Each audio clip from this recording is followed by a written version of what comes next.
Good morning to all of you. Today మన career guidance తరపున big update.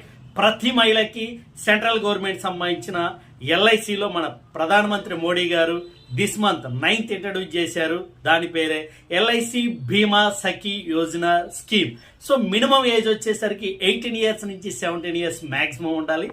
Next అలాగే so minimum qualification 10th class, maximum inter degree కూడా ఉండొచ్చు. ఫర్దర్గా DO కూడా eligible for the degree qualification, development ఆఫీసర్గా. So దీనివల్ల ఉపయోగం ఏంటంటే ప్రతి మహిళకి ఫస్ట్ ఇయర్ వచ్చేసరికి మంత్లీ 7,000 వస్తుంది, second year onwards 6,000, third year వచ్చేసరికి 5,000 మనకి స్టైఫండ్ గా ఇస్తారు. అలాగే దీంతో పాటు కమిషన్ కూడా యాడ్ అవుతుంది. అప్పుడు 3 years ఫైనల్ గా వచ్చేసరికి 2,64,000 వస్తాయి. సో ప్రతి మహిళకి వర్క్ ఫ్రమ్ హోమ్ కావచ్చు, అలాగే ఫుల్ టైం చేసుకోవచ్చు. 3 years తర్వాత ఎల్ఐసి దానికి సంబంధించిన ట్రైనింగ్ సంబంధించిన ఎగ్జామ్ పెడతారు. దానిలో క్వాలిఫై అయితే ఏజెంట్ గా లైఫ్ లాంగ్ చేసుకోవచ్చు. Very nice opportunities. That is the